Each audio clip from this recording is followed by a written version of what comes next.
Hello mga loves! Ayan, nagluluto si Manang ng kutsinta. Pag merienda lang namin ito. Meron na ako dito nakatakal na isang cup ng all-purpose flour. Din isang cup ng cornstarch or cassava flour. Ayan. Mix lang yan mahal.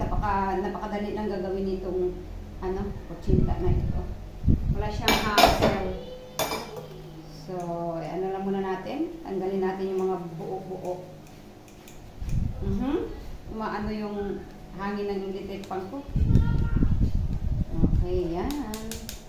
Then, ang ating brown sugar, isang cup din ito mga loves. Okay. Then, maglagay ako mga loves ng 2 sachet ng ng milk, powdered milk.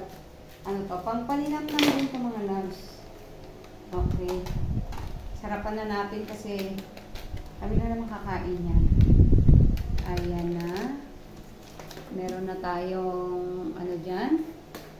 So, maglagay dito. Ayan muna natin to. Haluin muna natin siya, no? Haluin ko muna mga loves. Yung mga dry ingredients. Saka natin ilagay yung ating iba pang panglagay dito. Okay. Ayan na yung tsura niya. Ang aking dito, sa isang cup ng flour, isang cup ng cornstarch, 3 cups ng water. Yung yung aswiti, sinama ko na dito. 3 cups na to. Inano ko to. Sinukat ko na. Okay. Magdadagdag pa ako dyan mga loves ng aswiti pa. Kasi kulang pa siya sa kulay. Ayan, meron pa ako ditong aswiti na nakababad. Dito natin siya salain. Okay. Pag kulang pa yan mamaya mga loves, magdadagdag pa tayo. Pero okay na siguro yung kulay niya. Ayan. Mix lang natin siya. Then, salain din natin yan ulit. Tapos, yung lye water natin dito. Lye water. Isang 1 tablespoon yan mga loves. 1 tablespoon. Ayan. Kasi, pag nasubrahan din ng lye water, pumapait. Alam nyo yun? Pumapait. So, nakatakal talaga siya, no? Okay. Mix lang natin siya, then salain natin siya ulit. Siguraduhin natin na wala siyang buo-buo. Okay. Okay, alam niyo na yung process niyan mga lads. So, balikan natin ito mamaya ha. Okay. Ito na yung mixture ko mga lads. Salain natin dito. Ito yung gagamitin ko yung pino para talaga siya. Walang makalusot na mga kung ano-ano. Mga buo-buo. Okay. Ito lang. Ayan ko, sisimutin ko pa itong nasa pranganita mga loves. Okay.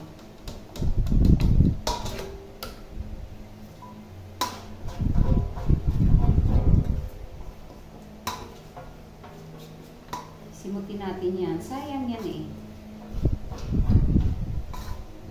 Okay. Alright. So, nakasala na yung mga loves. Pwede na natin yan ilagay sa mold. Okay.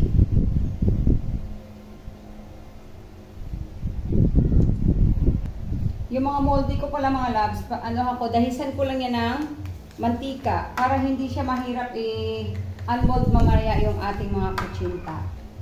Ganun lang yung, paulit-ulit lang yung prosesong gagawin natin, no? Okay, maglagay na tayo sa ating mga mold kasi kumulo na rin yung aking steamer.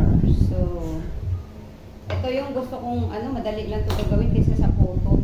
Yung puto kasi mga loves matrabaho kasi kailangan mo pa siyang maglagay ka pa ng toppings. So, dito, wala ng toppings dito. Okay, diretso na tuluto. Pagka ayos na yung mixture mo. So, maglagay ka na dito. O, salang na. Tapos, lutuin lang natin to ng 15 minutes. Okay.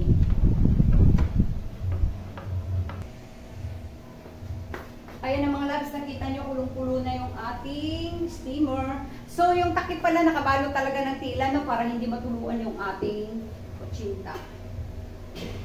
Naglagay na ako dito. Tapos, antayin natin siya ng 15 minutes. Pag 15 minutes mga loves, luto na yan.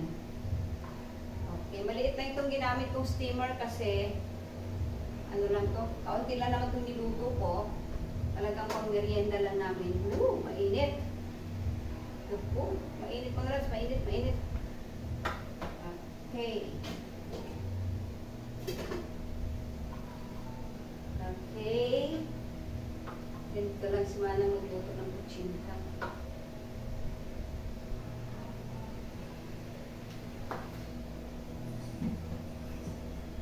Yan. Hayaan muna natin siya dyan ng 15 minutes. Din, pakita ko sa inyo. Look at this mga loves. Luto na. Ayan, ahunin na natin. Umusok-usok pa. Oh, okay. Ahunin ko muna mga loves. Okay, it's time to unmold mga loves. Ayan na yung ating kutsinta. Unmold na natin para madali lang siya mga loves tanggalin sa moldy pagka may pahiran mo ng mantika o mantikilya or ano tag dito, basta kung anong yung meron ka, star margarine or wala naman, mantika pwede na. O diba, ayan na. O, ayan, hindi siya makinis pero pwede na. Diba? Sarap dito. Anuhan ko lang to ng ano lang yung ilalagay ko dito. Wala akong ginagad na nyog, so ang ilagay natin dito ay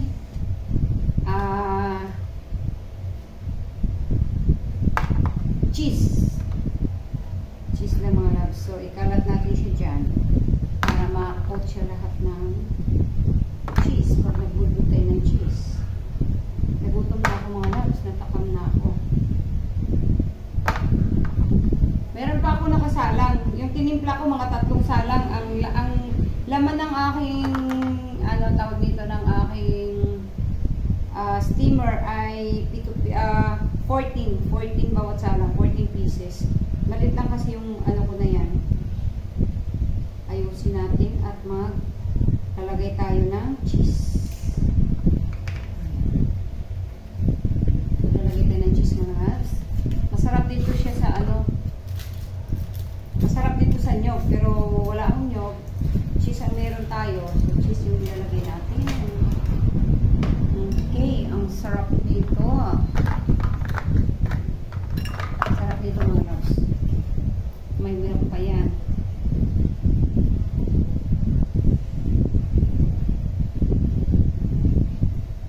Merienda lang namin ito. Sinipag lang ako. Nakaraan pa ito nag-brief ko si Bontis na luto daw tayo kutsinta ma. Kaya tinatamad na ako. Eh ngayon, nakatapos kami ng laba is at 12:30 na kami natapos maglaba. So wala naman akong ginagawa habang nagsusupport sa mga nag-live. Ayan, nagluluto-luto. See? Sarap nito. Kain na. Kain na ako mga loves. Sarap. Diba?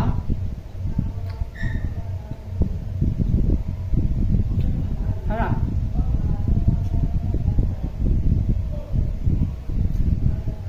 Medyo mainit-init pa siya. Napakalinamnam kasi may gatas yung timpla natin. Tapos tama lang yung ano niya, yung parang yung kunat niya, tama lang.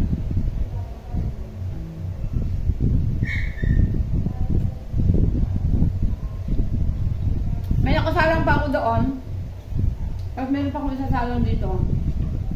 Isang salang na lang yun. Kain na.